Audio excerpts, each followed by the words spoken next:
Romanos 12, no os conforméis a este siglo. ¿Por qué? Porque si te conformas a este siglo, tú no puedes ser creyente. O sea, tú no puedes crecer en piedad, tú no puedes crecer a la imagen de Cristo si tú te conformas al molde de este siglo, porque este siglo es malo. Segunda a los Corintios 4:4 le llama al diablo el Dios de este siglo.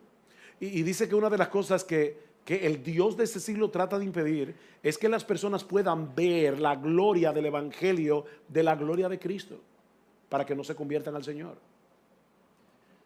Gálatas 1:4, Cristo se dio a sí mismo por nuestros pecados para librarnos del presente siglo malo.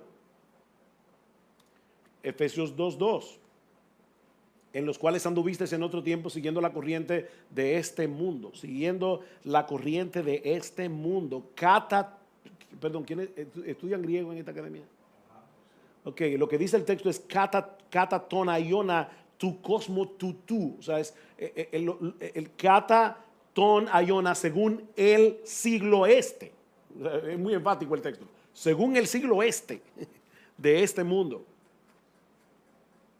Así que en primer lugar, este siglo es y siempre será malo. En segundo lugar, este siglo está en sus últimos días. Este siglo está en sus últimos días.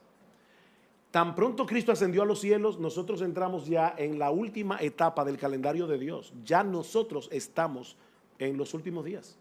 ¿Qué dice Juan? Hijitos, ya son los últimos tiempos. Primera de Juan capítulo 2, versículo 18.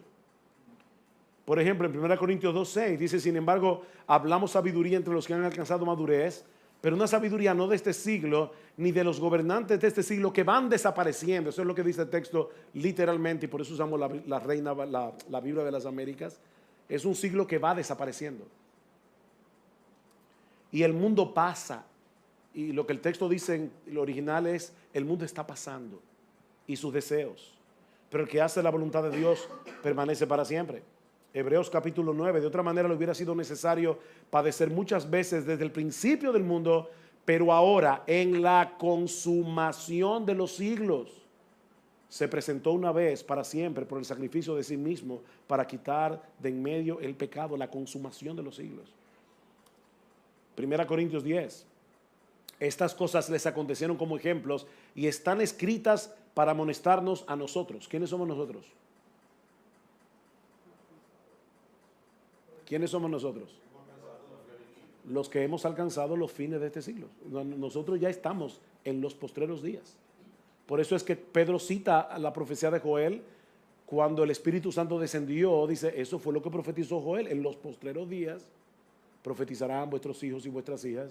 O sea, ya quedó inaugurado estos postreros días. Y en tercer lugar, las grandes realidades del siglo venidero ya han irrumpido y se encuentran en operación en este siglo. ¿Qué quiere decir eso? Yo sé que eso puede sonar un poco complicado, pero ya nosotros comenzamos a gustar algunas cosas de este siglo, del siglo venidero, que se solapan con este siglo.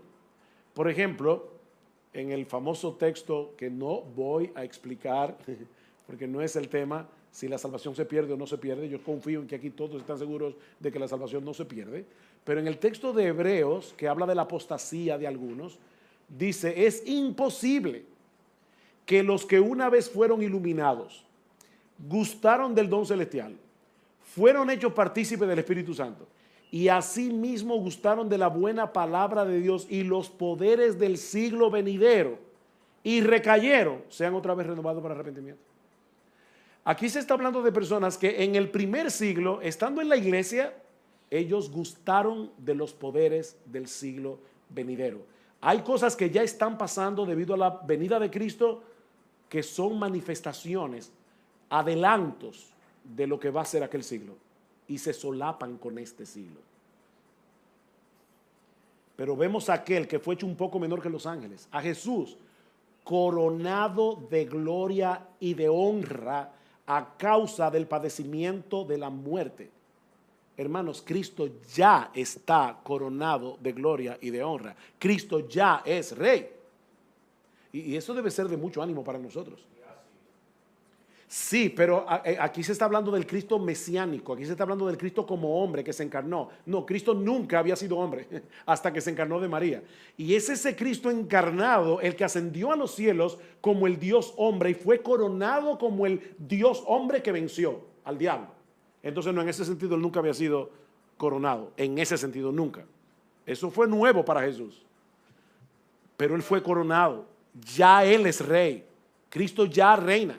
Por eso es que nosotros no podemos comenzar la gran comisión con Mateo 28, 19 y, ¿verdad? Y hacer discípulos a todas las naciones. No, hermanos, comiencen en el versículo 18. Toda potestad me ha sido dada en el cielo y en la tierra. Por tanto, id a hacer discípulos. Sobre todo principado, dice que él ya fue colocado, sobre todo principado y autoridad y poder y señorío, él fue colocado. Cristo ascendió a los cielos, se sentó a la diestra del Padre. Y él fue colocado sobre todo principado y autoridad y poder y señorío y sobre todo nombre que se nombra no solo en este siglo, sino también en el venidero. Ya Cristo fue coronado rey, rey de reyes y señor de señores. Una ilustración que puede explicarnos este solape del siglo venidero con este. Imagínense, hermano, una pareja de esposos, se casaron, están locos por tener un bebé, pero la esposa no sale embarazada. Finalmente, un día la esposa llega y dice: mi amor, fui al ginecólogo, me hice la prueba. Me embarazó otro. No, estoy embarazada. Lo que ellos estaban esperando ya llegó, ¿verdad que sí? No. ¿Llegó o no llegó? Sí, no. Aún, pero todavía no. O sea, el bebé ya está ahí, pero no ha nacido todavía. Lo que estamos diciendo es, mis amados hermanos, que lo que el Nuevo Testamento nos enseña, y esto de verdad es glorioso, aunque tú seas premilenialista, esto es glorioso, este siglo ya está preñado del venidero. Eso es lo que estamos diciendo, ya está preñado. Estamos esperando el momento en que dé a luz, cuando Cristo vuelva en gloria. Pero este siglo ya está preñado con los poderes del siglo venidero. Nosotros estamos viendo personas venir de la muerte a la vida a través de la predicación del evangelio. Estamos viendo esclavos del diablo siendo liberados. ¿Qué es eso? Manifestaciones de los poderes del siglo venidero que se hacen patentes en el día de hoy. Conclusión de esta parte de la clase. En primer lugar, esta estructura nos explica ¿por qué la Biblia asume una salvación en dos etapas? Si quieren pueden tomarle una foto a los textos que están allí o escribirlos para no buscarlos uno por uno. Pero ustedes saben muy bien que la Biblia habla de la salvación como algo que ya tenemos y como algo que tendremos. Somos salvos, sí. Vamos a ser salvos, sí.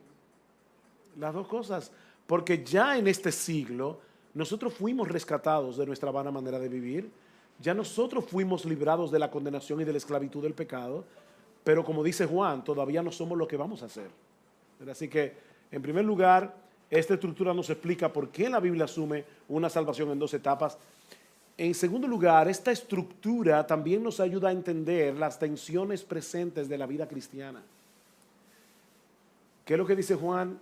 Hijitos, ahora somos hijos de Dios. Wow, gloria al Señor, ya somos hijos de Dios. Pero aún no se ha manifestado lo que hemos de ser. Pero cuando Él se manifieste, seremos semejantes a Él porque le veremos tal como Él es. Perdón. Gracias. Ok. ¿Ven, hermanos, el punto? ¿Ya nosotros fuimos regenerados? ¿O aquí hay alguno que no haya sido regenerado? Ya fuimos regenerados, todos nosotros hemos nacido de nuevo, pero hermano, el pecado todavía mora en ti. Y esto es una frustración. Es por eso que es tan cruel estos evangelistas que le dicen a las personas que están ahí que la vida cristiana es todo victoria, victoria, todo felicidad, una sonrisa desde que nos levantamos por la mañana hasta que nos acostamos por la noche. Hermano, eso no es verdad. Eso no es verdad. Nosotros estamos en este siglo, hemos gustado del siglo venidero, pero no hemos llegado a la casa del Padre. Nosotros no tenemos nuestro destino, no hemos llegado a nuestro destino final, no tenemos la herencia completa, la tendremos cuando Cristo regrese en gloria. Es por eso que Pablo dice que las aflicciones del tiempo presente no son comparables con la gloria que nosotros ha de manifestarse. Hay aflicciones en el tiempo presente. Los cristianos se enferman, los cristianos son tentados, los cristianos caemos en pecado y nos avergüenzan nuestros pecados. ¿Y por qué nos avergüenzan? Porque ya tenemos el anticipo, pero no tenemos la herencia completa. Cuando en la Segunda Guerra Mundial los aliados, y específicamente los Marines norteamericanos, conquistaron la isla de Iwo Jima, y pusieron aquella famosa foto que después fue tan controversial, cuando se ven los Marines colocando la bandera norteamericana en un montículo de la isla de Iwo Jima. Esa isla ya era de los aliados. O sea, los aliados tomaron control de la isla. Pero ¿qué pasó? Los japoneses conocían muy bien todos los recovecos, todas las cuevas que había en la isla. ¿Y qué sucedió? Que los japoneses se escondieron allí y los norteamericanos tenían que estarse con cuidado todo el tiempo, porque en cualquier lugar les salía un japonés. Y era un problema. Bueno, hermanos, eso es una perfecta ilustración de la vida cristiana. Ya el Señor puso su bandera sobre nuestra vida. Nosotros somos suyos, pero cuídate de los japoneses, porque están por todas partes. Tú tienes los japoneses metidos por todos lados. Esa es la realidad de vivir en este siglo, habiendo gustado del siglo venidero. Y eso también, esta estructura nos ayuda a entender el presente y el futuro de la iglesia. El presente y el futuro de la iglesia.